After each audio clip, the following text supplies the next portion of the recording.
So how strong were Anglo-Saxon shields? How much punishment could they take? To find out, I've turned for help to a specialist who's been making shields for the past 15 years, Steve Etheridge. Right, and this is my shield room. An Aladdin's cave of shields. It's got a few in it, yeah. What you're looking for in a shield, you're looking for two qualities.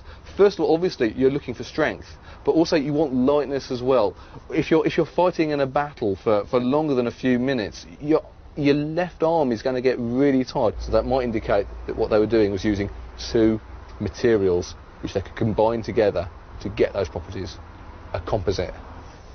The key element will be rawhide, untreated cow skin.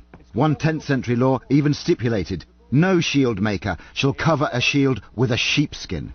It's a great material, isn't it? It is very good indeed, but you can see it doesn't actually hold the shape very well at the moment. So this is why you have the wood to actually shape it with the wood sandwiched between the two layers of rawhide.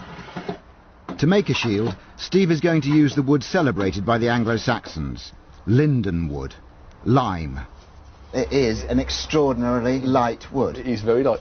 Try bending it. I can really feel the spring in that. Yeah, it's really quite flexible. And bends in both planes. Exactly, yeah. But the big question is, we've got very thin boards. Yes. How are you fixing them together? Only one way it can be, with glue made from cheese. Steve is following an ancient recipe based on a protein called casein that can be extracted from dairy products. A Benedictine monk, Theophilus, wrote it down 900 years ago and recommended it specifically for making shields. Next ingredient is vinegar. This will start to knock out casein. So we've got an instant chemical reaction. You really can see it separating. Yep. Theophilus says, put back into the mortar and pound it carefully with the pestle and water mixed with quicklime. It will react with the protein to actually make it a little bit stickier. And this is a trial and error quantity? Yes. You just keep on gently adding this stuff until you've got what you hope. Steve's cheese glue in the workshop. Now we can try... It is sticky. Yep. And it feels rubbery. It feels like a latex type of glue. You can bring them together and smear over the top. And I know this is going to be covered front and back with rawhide, but it still looks terribly flimsy to me. Well, we're just going to have to see if it holds, aren't we? Hours of work still lie ahead. Soaking the rawhide, then cutting and stitching it together. This is the little dinky one. This... Rawhide back and front? Rawhide back and front. Same thickness of lime in there. That is relatively heavy. You wouldn't have thought it, but it actually adds an awful lot of weight to it. Steve's also brought along an old favourite of his, a lens-shaped or lenticular shield. Now, it's made out of plywood and canvas, but it's the right shape. It is. It's lenticular. So, and that has... I hope. Yeah. Yeah, that has got... That's it. That's got structural strength. That's what we want to test on this. The first test is in the long ranges. A high-speed camera will record how the shields respond to attack. Well, you wouldn't want to be standing behind that. I did not expect it to break like that. I thought it might punch a hole through, but to split... I'd expect it to happen very fast. You can see that if it's going to go through, it happens in the first couple of milliseconds. In fact, you can see that it actually springs open. Yeah. And then shuts up on there and traps it. Yeah. So all that distortion is actually post-event? Yes, it's really. after everything's finished by then. But how will it stand up to the throwing axe?